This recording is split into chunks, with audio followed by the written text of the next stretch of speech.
Trump tariff derangement really bad for your health? And that's the riff. All right.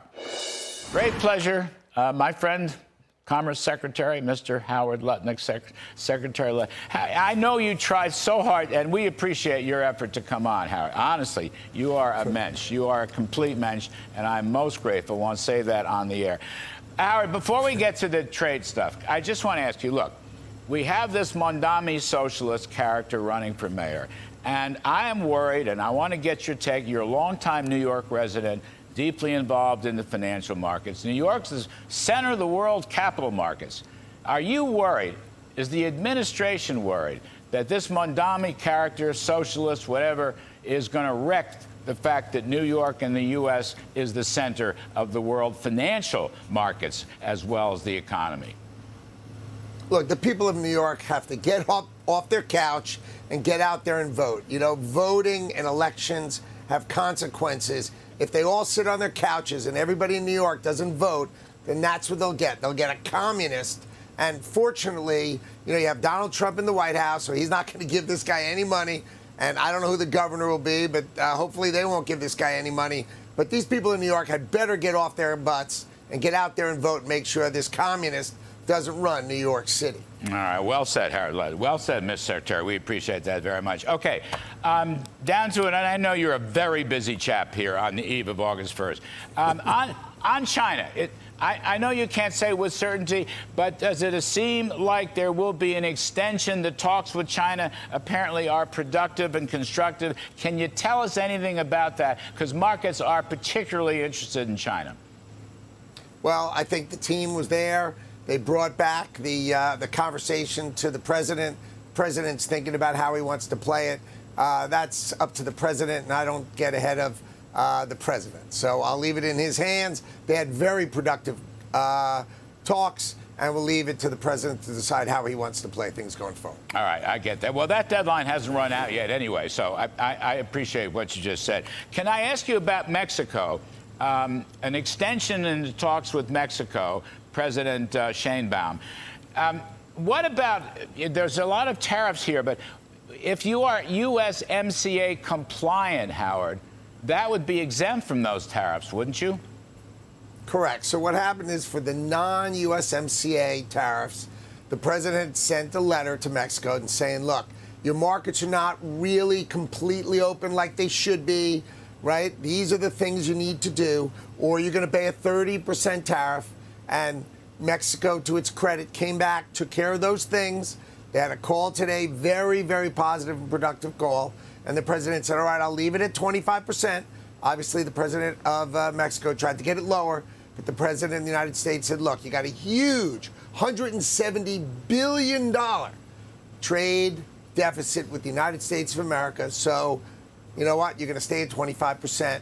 And, you know, cars still 25%, steel and aluminum still 50%. And let's leave it for 90 days. We can talk in between, but it's going to stay this way for 90 days. So he basically stuck to where it is. But Canada, I take it, not so much or not so good. Well, imagine, like, the president truthed out that the Canadians put out, oh, we're going to recognize the Palestinian state. I mean, come on, don't be so tone deaf, right? The president is totally into trying to get peace in Gaza, and you're throwing your hat in the ring from Canada? Come on. You know, they still haven't solved dairy. They still have two countries on the whole world retaliated against the United States of America tariffs. China, which we all know, and Canada. So, you know what? I just don't see the president stepping off the gas. Now, Mark Carney came down, had a really nice lunch with the president when he first got elected. You know, if he makes that call and if he starts turning on the charm and if he takes off his retaliation, and stops the silliness, maybe the president will let it down a bit. But right now, 35%, that letter he sent, is surely in the cards. And a few odds and ends with Canada and perhaps the EU. The EU deal is a splendid deal. But there's few odds and ends, including the digital sales tax on our techie and social media companies. You know, when I was there in the first term, I always heard the president say, only the American legislature has the right to tax American companies. Foreign legislatures do not. But they seem to want to. A word on that, Secretary? So as it turns out, when we were talking to the people from the European Union, they said we don't control what the member countries do on that digital services tax. There are 4 of those member countries. So we talked to those 4 member countries. They are discussing taking them down, right? But that's a separate issue from the big macro deal. So they said they couldn't do it. Now the president's on it, and the president cares about it a lot.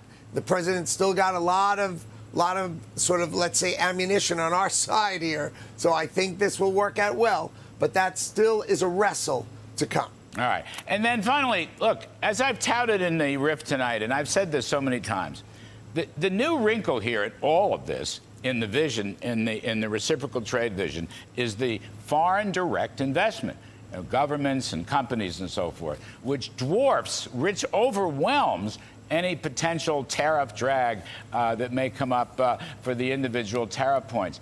The direct investment, I think, is in some sense, if not the key, one of the keys to this whole story. So I want to ask you, you've got these countries, right? EU, 600 billion is a number. Japan, 600 billion. I noticed South Korea, 350 billion. Boy, they're tough. That's a terrific thing. You've also got people from the Middle East who are investing. You've got energy people that want to purchase our liquid natural gas and so forth and so on. Howard Lutnick, first of all, how does this work? Is this go into some kind of sovereign wealth fund? Is this come into the U.S. government? The direct investment is enormous. It's going to be a big stimulus. But can you share a little bit on how this is going to work? Sure. So there's 4 buckets I want you to think about. So there's the opening of the markets, right? So the president is smashing open all the world's markets. So that's growth, right? Finally, our ranchers, our fishermen, our farmers, our entrepreneurs and our businesses can finally sell into Europe, into South Korea, all these countries finally open. So that's huge growth. Then we've got this huge revenue stream, right, from the tariffs. So that's going to knock down our deficits. That's really good. Then you have 2 types of investment. You have classic foreign direct investment, right? That's like a foreign company just invests here. Let's say, I'll give you an example. VW said it's going to spend $23 billion making Audis and VWs in America that they don't do today, right? So they're going to grow that in America. So that's building factories. Now, you also have American companies like Meta and Apple. They're also investing $500 billion. You've got over $10 trillion of factories that are going to be built in America, and that's going to empower it. And then the last piece, and this is new, and this was maybe the coolest thing I've ever worked on in my whole life. We got Japan gave us $550 billion. South Korea gave us $350. That's $900 billion into a national security and economic partner, fund, if you will, managed by Donald Trump, where America gets 90% of the profits. And these guys bought down their tariff by setting up this fund so Donald Trump can say, let's pay for that Alaska pipeline.